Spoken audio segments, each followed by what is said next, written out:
Compound, कि जो हमारे नोबल गैसेस है, एटॉमिक ग्रुप के एलिमेंट हैं, वो कौन कौन से कंपाउंड बना सकते हैं।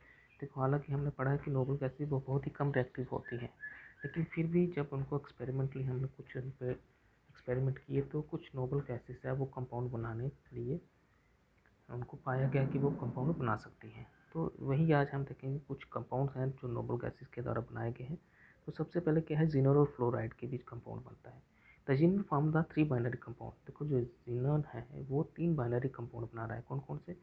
XF2, X XeF2, XeF4 and XeF6।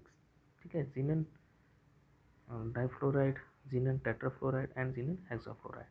ठीक है, ये कंपाउंड बनते हैं by the direct reaction of element under the appropriate experiment. बोलते कि एप्रोप्रिएट एक्सपेरिमेंट के अंदर अगर हम जिनन को फ्लोराइड के साथ ट्रीट करते हैं एप्रोप्रिएट कंडीशन के बीच, तो हमारे ये 3 कंपाउंड की फॉर्मेशन पॉसिबल है।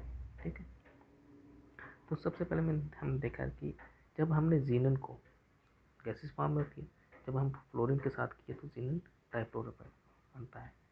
जिनन को एक्सेस मोड में लिया जाता है। ठीक है, दूसरा है कि जब हमने जिनन को और फ्लोरीन को क्या किया है, रिएक्ट किया है, लेकिन इनकी रेशियो क्या होनी चाहिए, 1:5।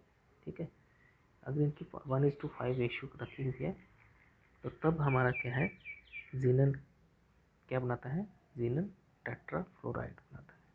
ठीक है, तो जैसे हम रिएक्शन करते हैं तो जो हमारी फर्स्ट रिएक्शन, जैसे यहाँ पे जिनन को हमने क्या किया, फ्लोरीन के साथ किया है। ठीक है, एक्सेस अमाउंट में हमारी जिनन होनी चाहिए, जिनन एक्सेस अमाउंट में होना चाहिए। उस टाइम पे हमारा टेम्परेचर होना चाहिए, वो कितना होना चाहिए, 678 केल्विन तक टेम्परेचर होना चाहिए, और इसका प्रेशर होना चाहिए 1 बार तक। तभी हमारा जिनन डाइफ्लोराइड बन सकता है। ठीक है, दूसरा क्या है, जो हमारा जिनन टेट्राफ्लोराइड बन रहा है वो कैसे बन रहा है कि जब हमने जिनन की रेशियो को और फ्लोरीन की रेशियो को 1:5 रखा है। तो सेकंड वाले केस में अगर हम देखें तो इस केस में क्या है, टेम्परेचर हमारा होता है 873, और जो प्रेशर होता है उसको 7 बार रखा जाता है। ठीक है, तो फिर हम जिनन को और फ्लोरीन को जब हम रिएक्ट करते हैं तो हमारा क्या बनता है, जिनन टेट्राफ्लोराइड की फॉर्मेशन हो जाती है। तीसरा बोलते हैं कि जब हमने जिनन को 1:, जिनन और इसकी रेशियो फ्लोरीन की रेशियो 1:20 रखते हैं। इसमें 1:5 थी, इसमें 1:20 है। ठीक है, तो उस टाइम पे हमारा जो प्रेशर होना चाहिए वो टेम्परेचर होना चाहिए कितना, 573 होना चाहिए, और प्रेशर होना चाहिए 60 to 70 बार प्रेशर होना चाहिए, तभी हमारी जिनन हेक्साफ्लोराइड की फॉर्मेशन पॉसिबल हो जाती है। बोलते कि xenon can also be prepared by the interaction of xenon tetrafluoride and O2F2। ठीक है, जब हम क्या करते हैं जिनन टेट्राफ्लोराइड को, तो क्या बोल रहे थे कि जब हम जिनन हेक्साफ्लोराइड को प्रिपरेशन कैसे कर सकते हैं कि जिनन टेट्राफ्लोराइड को जब हम क्या करते हैं, जिनन टेट्राफ्लोराइड को डाइऑक्सीजन डाइफ्लोराइड के साथ एट 143 केल्विन पे अगर हम उसको ट्रीट करते हैं, ठीक है, तो हमारा जिनन हेक्साफ्लोराइड की फॉर्मेशन पॉसिबल हो जाती है। जैसे यहाँ हम देखेंगे कि जिनन हेक्साफ्लोराइड की फॉर्मेशन कर रहे हैं, जिनन हेक्साफ्लोराइड की फॉर्मेशन हो रही है, किसके साथ ट्रीट करें, जिनन टेट्राफ्लोराइड और डाइऑक्सीजन डाइफ्लोराइड के साथ ट्रीट करें तो 143 केल्विन टेम्परेचर होना चाहिए, तो हमारा क्या है, जिनन हेक्साफ्लोराइड की फॉर्मेशन हो जाती है। ओके, अब क्या है, जिनन डाइफ्लोराइड, जिनन टेट्राफ्लोराइड एंड जिनन हेक्साफ्लोराइड, ये तीनों क्या है, कलरलेस है और ये क्रिस्टलाइन होते हैं। कलरलेस क्रिस्टलाइन सॉलिड, इनका कोई कलर नहीं होता है और ये क्रिस्टलाइन सॉलिड होता है। एंड सब्लाइम रेडली, ये क्या करते हैं, ये सारे के सारे तीनों के तीनों क्या करें, सब्लिमेशन शो कर देते हैं। कितने टेम्परेचर 290। ठीक है, सब्लिमेशन शो करते हैं। अच्छा, नेक्स्ट क्या है, they are the powerful fluorinating agent, ये पावरफुल फ्लोरिनेटिंग एजेंट है। They are readily hydrolyse even by trace of the water, बोलते कि ये जल्दी हाइड्रोलाइज हो जाते हैं, जल्दी टूट जाते हैं। बोलते कि अगर थोड़े से भी अमाउंट वाटर हो तो ये जिनन जिनन डाइफ्लोराइड है, ये क्या करता है, एकदम से क्या हो जाता है, हाइड्रोलाइज हो जाता है, ठीक है, even small amount of water, ठीक है, छोटे से भी ट्रेसेस होंगे तो ये क्या करेगा, वो कर जाएगा, हाइड्रोलाइज कर जाएगा। जैसे कि हम देखें कि हमने क्या किया कि जिनन डाइफ्लोराइड को लिया है, वाटर के साथ ट्रीट किया, तो हमारा क्या बन रहा है, जिनॉन गैस बन रही है, ठीक है, हाइड्रोजन फ्लोराइड बन रहा है और साथ में ऑक्सीजन बन रहा है, ठीक। तो ये क्या है, ऑन द हाइड्रोलाइजेशन, जब हाइड्रोलाइज हो जाता है ये, तो हमारा इथेन का बॉन्ड पॉसिबल हो जाता है। अब बोलते कि अगर हम इनके स्ट्रक्चर की बात करें तो अगर हम देखें the structure of the three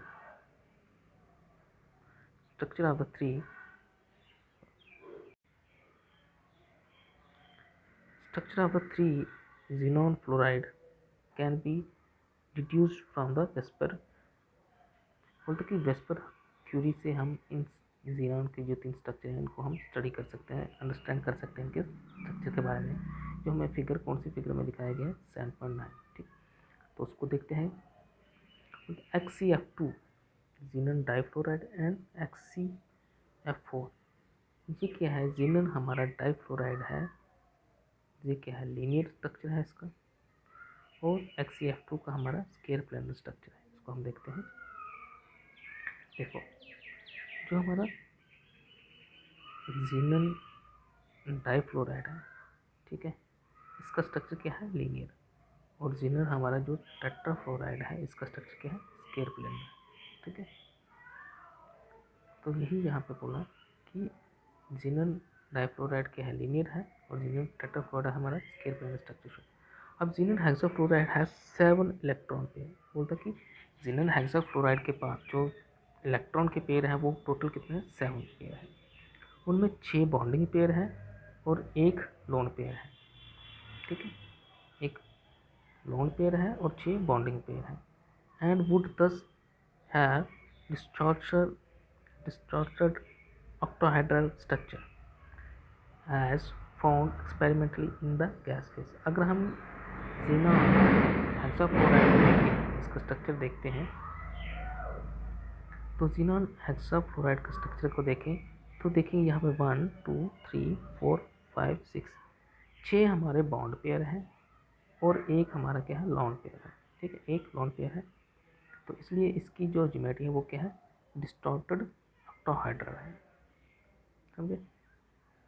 अब ये बोलते कि जिनॉन फ्लोराइड जब क्या करता है, react with the fluoride ion, जो फ्लोराइड आयन के साथ रेक्ट करता है,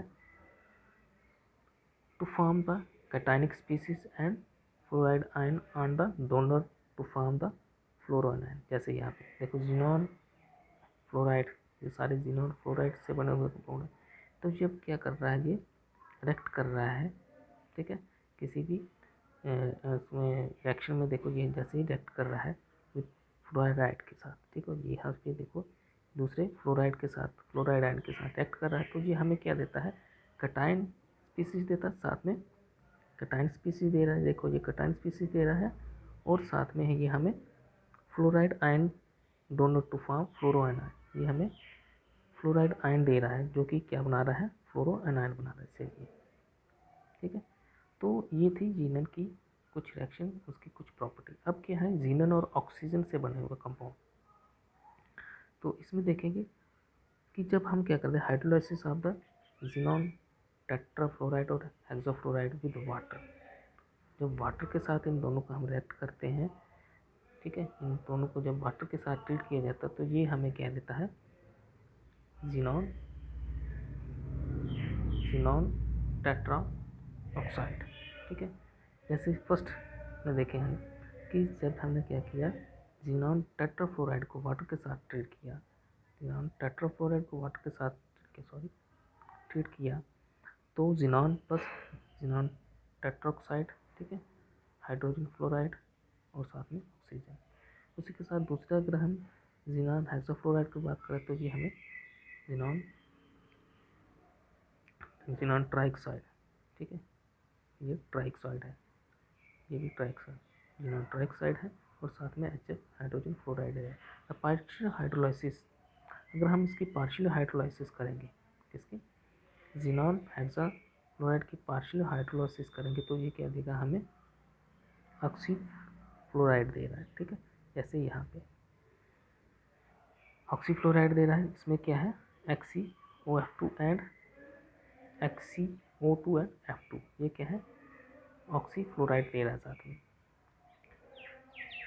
जैसे यहाँ पे फर्स्ट जो रिएक्शन है वो क्या है, जिनॉन हेक्साफ्लोराइड को वाटर के साथ ट्रीट करें तो क्या दे रहा है, ये जिनॉन हेक्साफ्लोराइड, जिनॉन ऑक्सीफ्लोराइड दे रहा है।